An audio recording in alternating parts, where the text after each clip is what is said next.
Assalamualaikum warahmatullahi wabarakatuh. Selamat datang dan salam sejahtera bagi kita semua. Perkenalkan, saya Bambang Guntara dengan 3 NIM akhir 181 dari kelas EAJ. Pada kesempatan kali ini saya akan mempresentasikan hasil ujian tengah semester mata kuliah akuntansi manajemen tahun ajaran 2024-2025. Dalam video ini saya akan menjelaskan secara sistematis jawaban soal nomor 1 hingga nomor 4 yang mencakup topik-topik penting seperti perbandingan metode costing, analisis profitabilitas, perhitungan break-even, hingga pengambilan keputusan manajerial berbasis data keuangan. Semoga presentasi ini dapat memberikan gambaran yang jelas dan dapat dipahami oleh teman-teman dengan baik.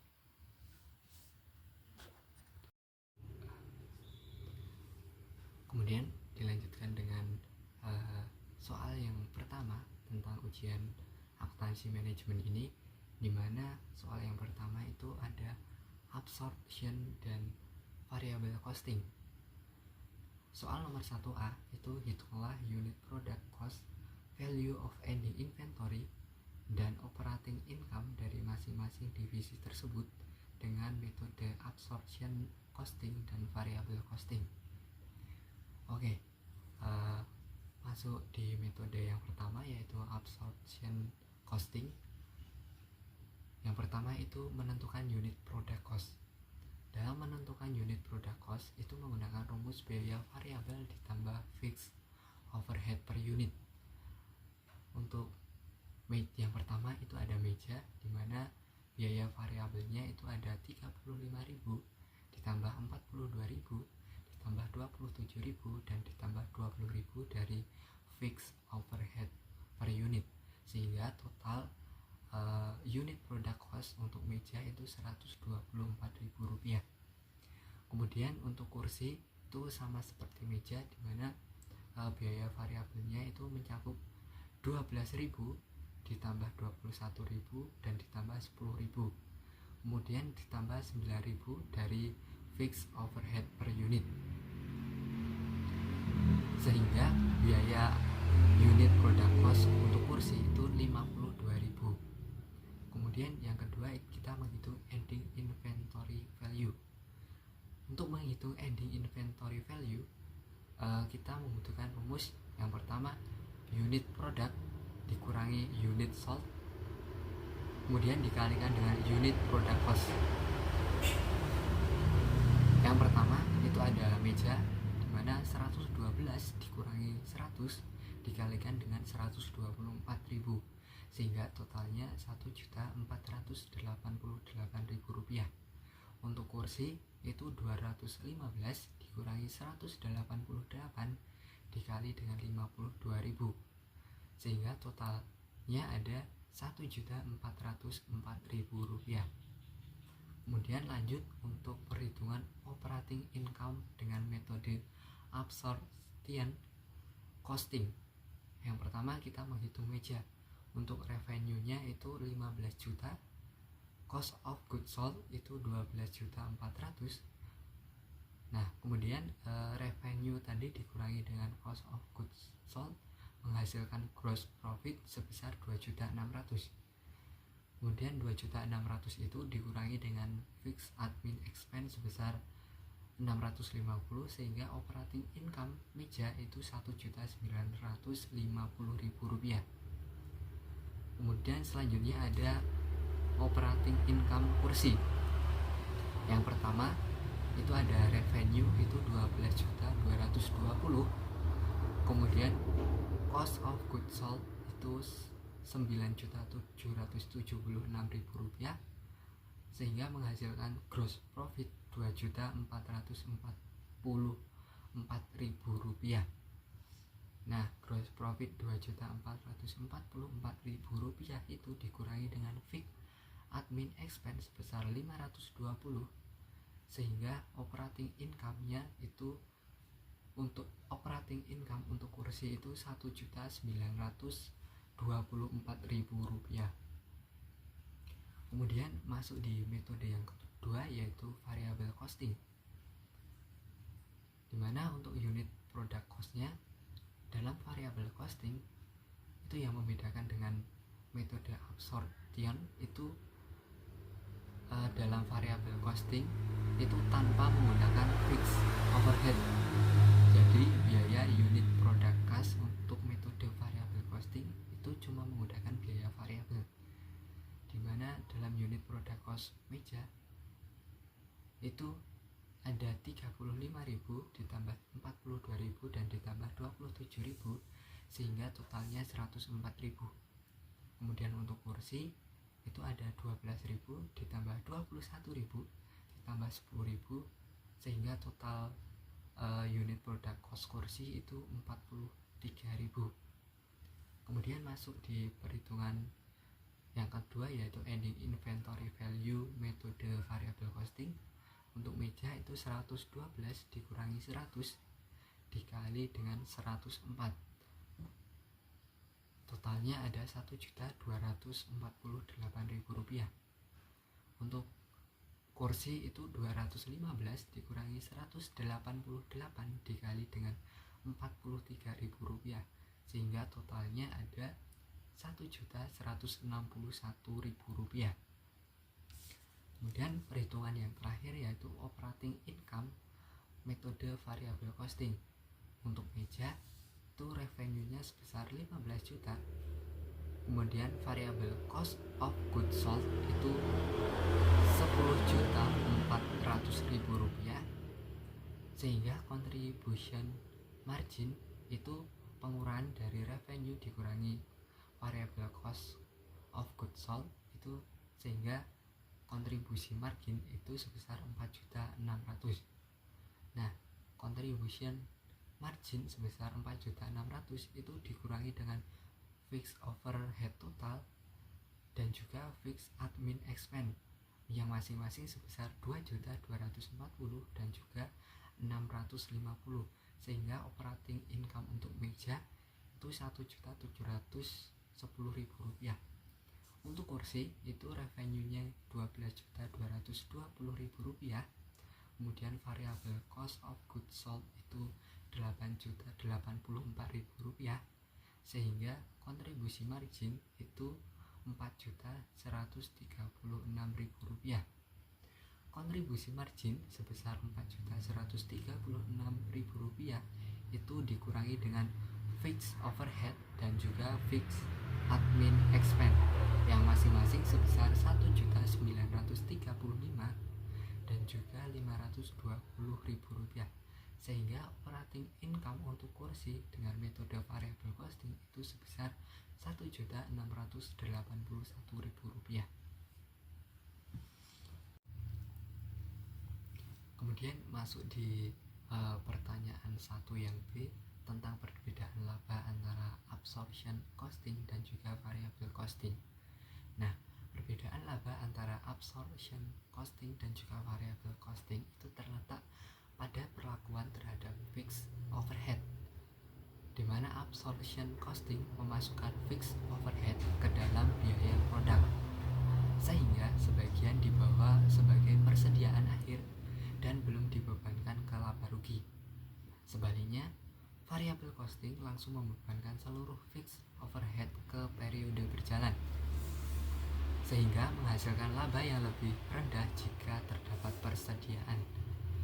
Dalam kasus PT Veteran, divisi manajemen menunjukkan laba lebih tinggi pada kedua metode karena lebih efisien dalam menghasilkan laba dan juga memiliki struktur biaya tetap yang mendukung.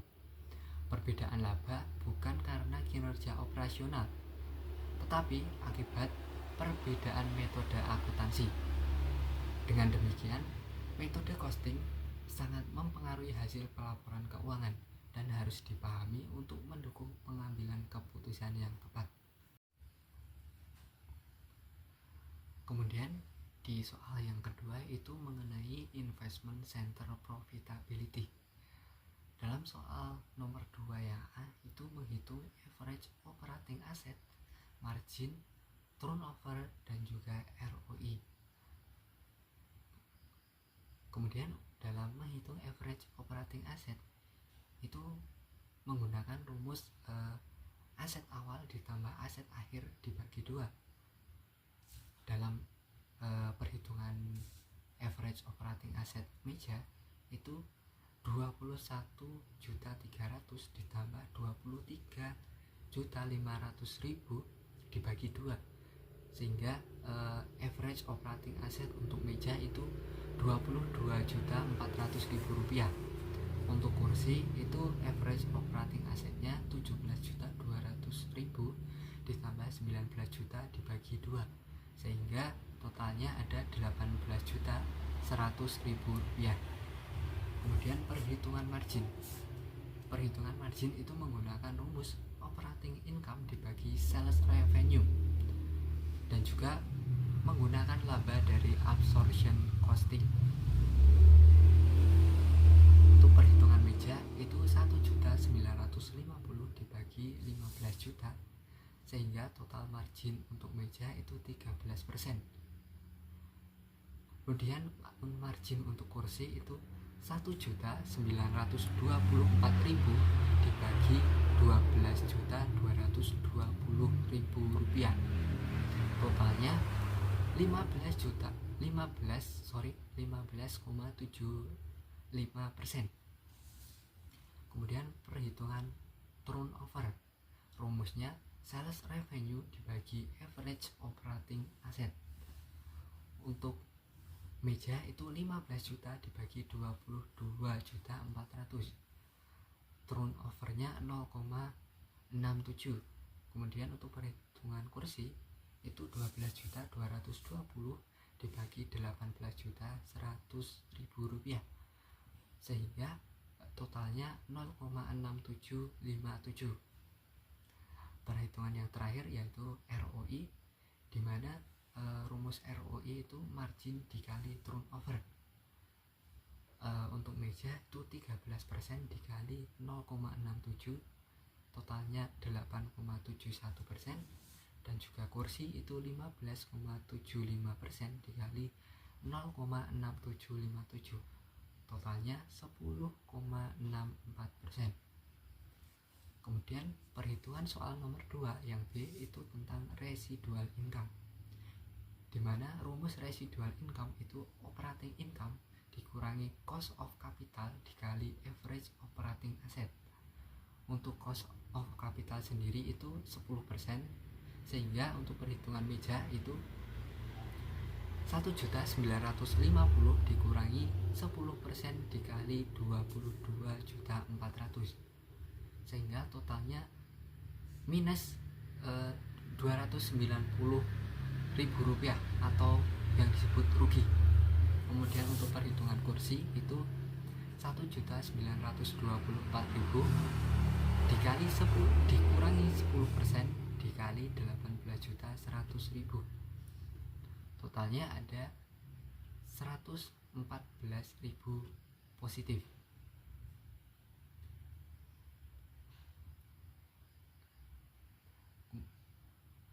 Nah, kemudian soal yang kedua yang C itu terkait dengan analisis profitabilitas menggunakan 3 indikator utama. Yang pertama operating income, ROI, dan residual income. Dapat disimpulkan bahwa divisi kursi memiliki performa keuangan yang lebih baik dibandingkan divisi meja. Meskipun selisih laba antara keduanya tidak signifikan, namun dari sisi efisiensi penggunaan aset divisi kursi mencatat ROI lebih tinggi 10,64% dibanding meja 8,71%. Lebih lanjut, residual income divisi kursi juga positif, yang menunjukkan bahwa divisi tersebut mampu menghasilkan laba di atas biaya modal minimum perusahaan, yaitu 10%. Sebaliknya, divisi meja mencatat residual income negatif sebesar 290.000, menandakan bahwa laba yang dihasilkan tidak cukup untuk menutupi biaya modal yang digunakan. Hal ini menunjukkan bahwa secara finansial divisi tersebut tidak menambah nilai bagi perusahaan. Oleh karena itu, jika perusahaan perlu menutup salah satu divisi meja sebaiknya dipertimbangkan untuk ditutup, karena tidak hanya memiliki ROI yang rendah, tetapi juga menghasilkan nilai ekonomi yang negatif bagi perusahaan dalam konteks residual income. Kemudian soal yang ketiga yaitu tentang analisis cost, volume, profit divisi meja, dimana soal nomor 3 yang A itu tentang kontribusi margin per unit dan juga break even point. Kontribusi margin per unit itu rumusnya adalah selling price dikurangi variable cost, dimana selling price itu sebesar 150.000 dan variable costnya itu ada 104.000, sehingga kontribusi margin per unit itu 150.000 dikurangi 104, totalnya Rp46.000. Kemudian fixed cost, fixed overhead itu 2.240.000 dan juga fixed admin itu 650.000. Total fixed cost itu 2.240.000 ditambah 650.000, sehingga totalnya 2.890.000. Kemudian ada perhitungan break even point, di mana break even point unit itu sama dengan fixed cost dibagi kontribusi margin per unit. Jadi 2.890.000 dibagi 46.000, totalnya 63 unit. Dan juga BEP rupiah itu BEP unit dikali harga jual per unit itu 63 dikali 150, totalnya 9.450.000. Kemudian yang B, soal 3 nomor B itu tentang target laba sebelum pajak, yaitu 10 juta rupiah. Total kontribusi margin yang dibutuhkan itu rumusnya fixed cost ditambah target profit, sehingga 2.890 ditambah 10 juta sama dengan 12.890.000 rupiah. Unit yang harus terjual sama dengan 12.890 dibagi 46.000, sehingga totalnya 280 unit. Jadi untuk mencapai laba 10 juta sebelum pajak harus menjual 280 unit meja. Kemudian soal 3 yang C itu tentang jika perusahaan hanya bisa menjual 90 unit. Total kontribusi margin itu sebesar 90 dikali 46, yaitu Rp4.140.000. Fixed cost 2.890, sehingga labanya adalah 4.140 dikurangi 2.890.000 rupiah. Totalnya ada 1.250.000 rupiah. Jadi tetap memperoleh laba sebesar 1.250.000 rupiah meskipun tidak mencapai target laba yaitu 10 juta rupiah. Kemudian ada soal yang terakhir yaitu soal keempat tentang keputusan taktis pesanan khusus divisi kursi. Dalam menyelesaikan soal yang ini kita membutuhkan dasar perhitungan, yaitu semisal harga jual reguler itu Rp65.000, biaya variabel itu biaya bahan bakunya 12.000, tenaga kerja 21.000, overhead variabel 10.000, sehingga total biaya variabel 43.000. Kemudian tawaran yang pertama itu 400 unit, per unitnya 57, tambah uang lembur sebesar 1 juta rupiah.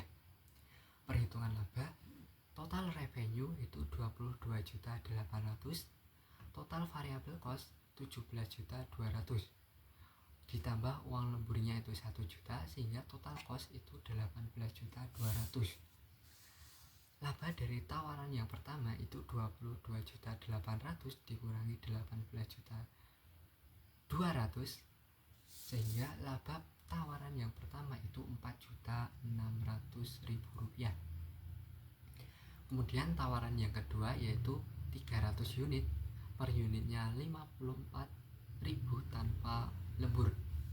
total revenue 300 dikali 54.000 sehingga totalnya 16.200. Total variable cost 12.900 sehingga laba tawaran yang pertama itu 16.200 dikurangi 12.900 sehingga total laba tawaran yang kedua itu 3.300.000 rupiah.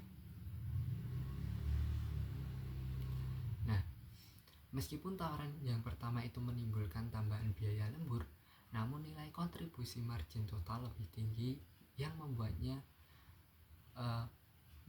lebih menguntungkan secara keseluruhan dibandingkan tawaran yang kedua.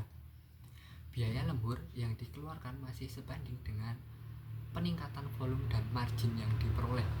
Oleh karena itu, secara finansial dan manajerial, tawaran yang pertama adalah opsi terbaik yang sebaiknya diambil oleh perusahaan karena memberikan nilai tambah yang lebih besar meskipun disertai dengan peningkatan biaya produksi.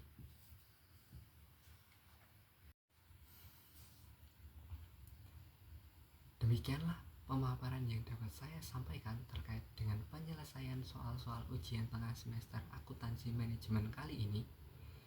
Saya telah berusaha menjawab seluruh soal dengan perhitungan yang tepat dan disertai penjelasan yang mendalam sesuai dengan materi yang telah dipelajari. Apabila dalam penyampaian ini terdapat kekurangan atau kesalahan, saya memohon maaf yang sebesar-besarnya. Terima kasih atas semua perhatian dan waktunya. Wassalamualaikum warahmatullahi wabarakatuh.